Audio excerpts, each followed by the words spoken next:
All right, I got Adam with me today, and he is a photographer, creative, mastermind, rock climber. I'm learning all kinds of cool stuff about him. Tell me a little bit about you, about what you do, your business, and then we'll go into some fun questions. I'm a crazy creative traveler, number one. I mean, I just was always a guy. I remember being maybe like 16 and having my driver's license in St. Louis and looking at Highway 44 in St. Louis, and that highway goes from St. Louis to the ocean. And I remember being like, "You're telling me that I can just get on this highway and drive one road and I'll be at the ocean?" Like, yeah. And I was like, "Oh my God." And it sparked my idea of traveling. And then I just would get in my car and drive for months at a time with no destination in mind and sleep out of my car and stuff. And then as I got a little more money, I would travel around the world and take flights. And I grew up with my family doing that. And so to find a way to, because what I would do is I would travel until I ran out of money, and then I'd come back and I'd work at a restaurant, and I'd save all my money. And then when I had enough money, I'd quit, and then I'd travel and blah, blah, blah for 8 years in a row. And I met a wonderful lady in St. Louis who I had told her about my travels, and I was working at a restaurant, and she was a wedding photographer. And she said, "Well, let me see your pictures." And I showed her my pictures, and I think she was making it up, but she gave me all this encouragement. She's like, "You have such a good eye, and like you should like buy a professional camera and try to take pictures for a living." And I was like, "It's impossible. No way. That's like a dream." Hmm. And she talked me into buying a camera. Spent $1,000 on my first Nikon camera that I saved from working at a little restaurant in St. Louis. And then she let me take her out and other models and people, and she'd let me shoot them and she'd critique. So she really instilled this confidence in me that I could make photography work as a profession. And then so I started to take pictures for travel and landscape photography. And then I sold some prints, and I started to make some money doing that. And I just kept traveling, traveling. And so everything kept building until I moved to Coeur d'Alene, and just, again, had no money when I moved here. And I was sponsored by a company to travel US, Canada, and Mexico on the PCH, the Pacific Coast Highway, and find the best place to live out of all three countries. And I picked Coeur d'Alene as my favorite. And so I moved here, and I met a wonderful friend, Brent Loanga, who kind of took me under his wing, mentored me on wedding photography. And then Brady Campbell really taught me personality side of wedding photography. And I fell in love with the personal side of it, the emotional side of it, the challenge of it.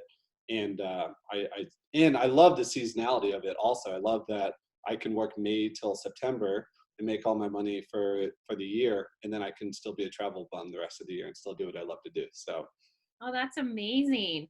Um, yeah. so tell me a little more. I'm really interested to hear about your video projects that I've watched recently. Tell us a little more about those video projects you've done.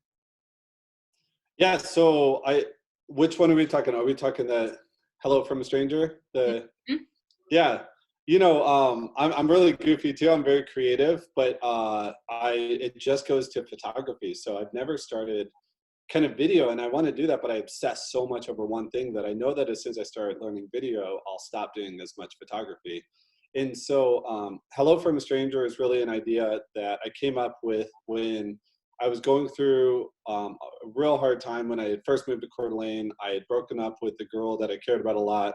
I was going through the first winter here, which sucks, and then didn't know anyone, and I really like felt like kind of a caged in. Why I felt like I couldn't travel. I was real depressed, and so I kind of hit a wall with that when I was just sitting here doing nothing in Coeur d'Alene, kind of not reaching out to people. And I just ended up coming up with the crazy idea to do what I love to do.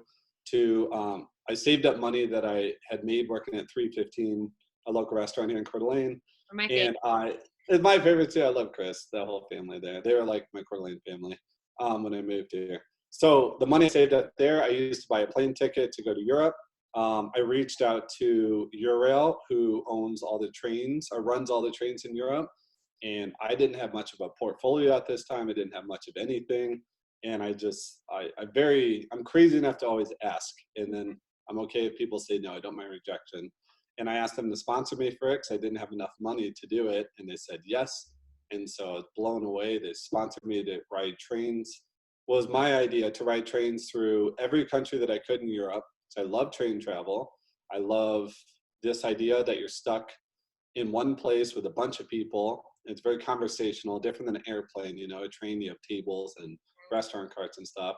And so I was like, well, I can just see if I can get to know people on the trains as we're all going from place to place. And I'm an introvert, and it scared the crap out of me.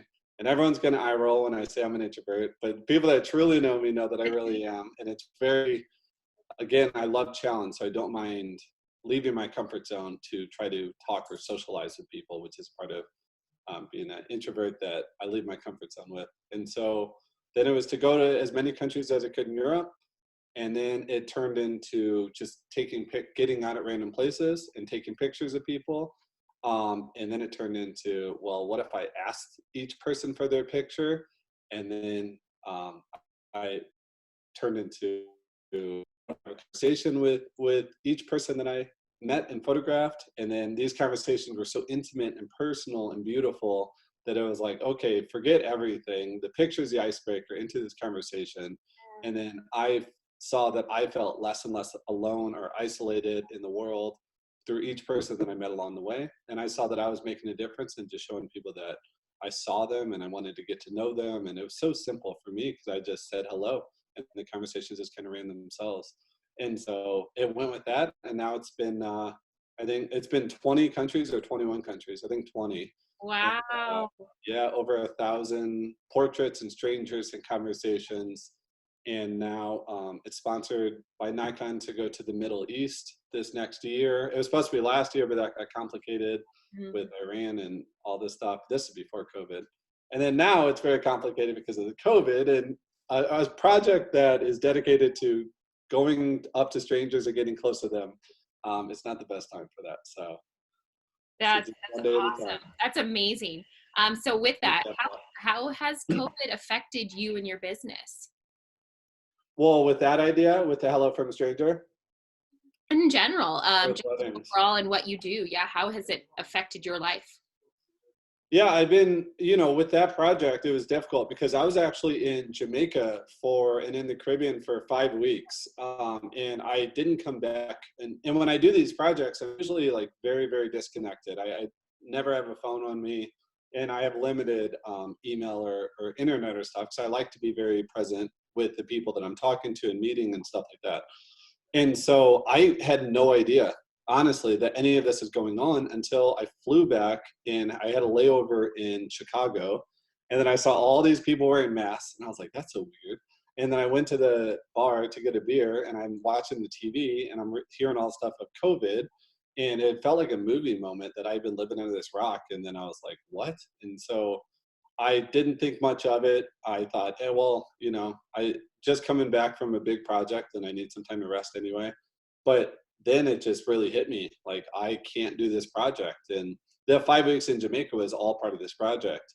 And so it's like, I can't do this. I was supposed to go to New York City and start filming Mm. right now. And then it's like, I don't even know if we can do it in the fall. And I don't know if I can go to the Middle East with this project. And so it just pulled the rug out from under me, like a lot of people. But as I think artists or creatives, I think are good at adjusting. And so I kind of went through a few weeks, 2-3 weeks of shock and denial and disappointment, and then some depression from just not being able to create, which I love to do. And even I was like, well, I can just travel. And I'm like, oh God, I can't even travel. I need to travel. Like everything I live for, I couldn't do. And I like that though. It's like, good. Okay, who am I really without these things that I've grown kind Yeah. of attached Well, to? my next question is, as an introvert, what was like your favorite thing about, being stuck at home, staying at home?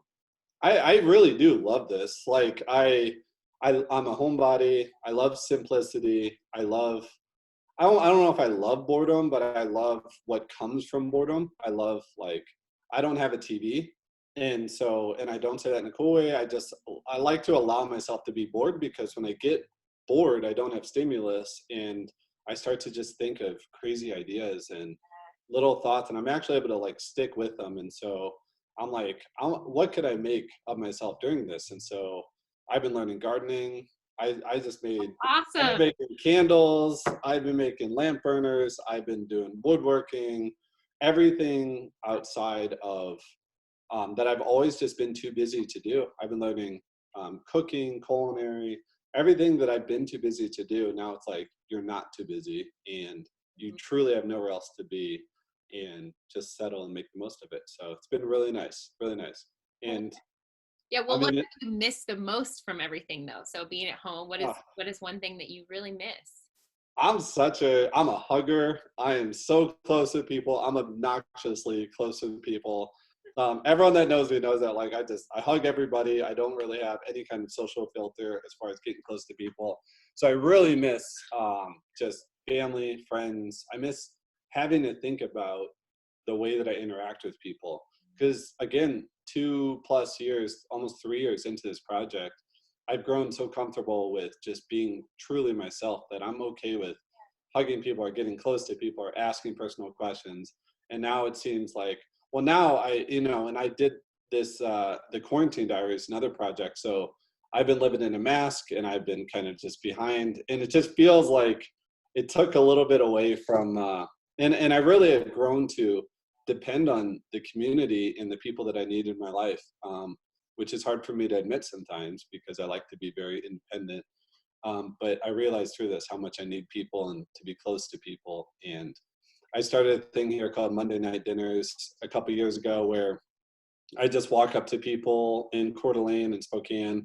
And when I meet people, I just say hello and I invite them to dinner at my house. And it started with 8 people, and the last one had 80 people come to it. And Oh, we nice. all sit in my backyard, and everyone brings a side dish or a 6-pack or a bottle of wine.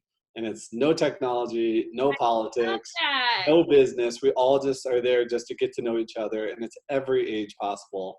And this is right around the time of year when I start, because they've gotten big enough that they have to be outside now. So this is the time of year when I always start those up again. And so I'm really missing the Monday Night Dinner family and just connection. It's something I think we all need so much. Yeah, I agree. That's awesome. I'm like, I need my invite for that You one. better come. Yeah, right. You better come. It's so So, wonderful. fun question. What's your favorite band or type of Mm. music? That's a great question. I listen to a lot of Gregory Alan Isikoff, Josh Ritter. I love Bonnie Ver. I'm like the mopey, like Northwestern music. I love ghetto rap. I'm from St. Louis. I'm from Oh yeah. a hood in St. Louis. I love ratchet ghetto rap. I love kind of everything in between. So I'm always on just different kind of moods. Yeah, that's cool. So what's your favorite restaurant? You said 315, right? So Mm. is that your favorite restaurant here in Coeur d'Alene? 315 for drinks and atmosphere, and I just love to see Chris and Bob, one of the owners. And Bluebird's my favorite for food.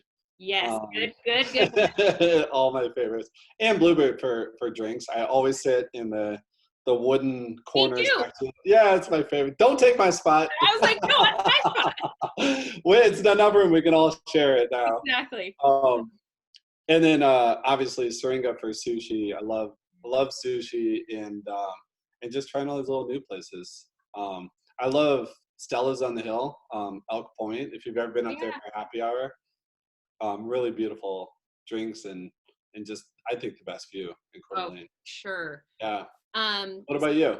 What's your oh, favorite? me? Oh, well, you're Yeah. gonna answer me some questions. Yeah. I'm a Yeah. fan. I went to Syringa yesterday. Are they Um, back open? yeah. Ah. So we had like an early dinner, late lunch there. It was awesome. It was so Mm, nice to be around people and eating food. right. It It's was, like I can talk to the waitress. Yes. Oh my but God. I'm a Bluebird fan. Like and their drink like happy hour specials, Yep. and I just love it there. Yep. So what is one piece of advice you would give a younger you? Oh, that's such a good question. Maybe I should have researched these questions. Okay, I gave you some samples, I think. I like a younger me. I would say learn to appreciate the process. Mm, I just I'm very like ambitious again, and I'm very like I believe that I can do these things, but it just takes persistence and time. a lot of times I'm really hard on myself on not being where I thought that I would be. But then I look back and I remember where I was a year ago or 2 years ago. And so, um, to let go of what people do to you and spend that time more drawing closer to what you can do for others and then the people that truly are closest to you rather than when I was in my 20s it was like a popularity contest and it was all just like it was false, it was fake, it wasn't me. But it was about just how many friends and stuff like that. And then now that I'm in my 30s, it's like I want a small group of people that are my family and my friends that I would live and die for, that are everything to me. And it's not about the number, it's about how close you guys are with each other. So learn to, I would tell myself, you need people more than you think that you need people. And you need people that hold you accountable for who you truly are, your authenticity, especially again with ambition in being an artist. It's like need people to call you out on ego or call you out on authenticity or just your progression where you're going. And a lot of that involves those real personable moments, those close moments with friends where you're no one except yourself and they're only themselves. And so it's just like a tribe, a group of people around you that know who you truly are. That's perfect. How can the community or people around you support you right now? I saw you reading off that list there. I was looking at the light that I have. It looks really good. Good lighting. That golden glow. Yep. I'm so sorry. What the community? What could the community do? Yes. Oh, just be themselves. I moved here for the community, for the people. There's never been. I lived places all over the world. I've always found something on like why I wanted to move or change, or I was always restless. I've been in Cortland now for 4 years. I think it might be 5 in August, or it might be 4 in August. And I've never questioned it for a second. And it's all exactly who this community is. Community can continue to just be close to each other. Like another reason I left LA and I left St. Louis, I left these big cities because I love that we talk to each other on the sidewalks and we talk to each other in the parks and in the restaurants and everywhere we see each other. So all I want from the community is just to continue being themselves. I love it. Last piece, leave us with something positive, because we're going through a lot of stuff, whether it's people are dealing with depression, and the extrovert people, you need to check in on them. We're not as good as you introverts. So Yeah. what's some positive advice you could give somebody or our community or anyone out there? Just leave us with something positive during this tough time. This is a beautiful reminder, I think, for all of us that we are not our jobs, we are not our routines, we are not our chaotic lifestyles. We are not meant to be busy, that we are meant to really be very aware of where we're headed, where we're going, what we're doing, how we're talking to people. And sometimes we got to just get the rug pulled out from under us to remember who we were and who we are and where we're going. So I think the most positive outlook on all this is just a reset on life and everything that everyone was doing. And people can continue and go back to that and very well might, but it's like now you get a chance to step back and look what you're doing or how busy you were, or if you're too busy for friends and family, or if you're ignoring calls or not really being yourself. And now you get to reset and say, do I want to continue doing that? And if you do, then beautiful. Continue doing it and you get to live that life of fulfillment. And if you're not, you get to reset. You can maybe start with a new job or a new progression, and you get this time to learn a new skill or a craft or a creative idea that you've never had the time to do, or just to be closer to your friends and family or your kids, and just to truly relish in the fact that you have nowhere else to be except right where you are today. That's Yeah. fantastic. Thank you so much, Adam. My pleasure. Thanks for this time, Tabitha. And please, Monday night dinners, when they come back, you better be there. No. A lot. I look forward to it.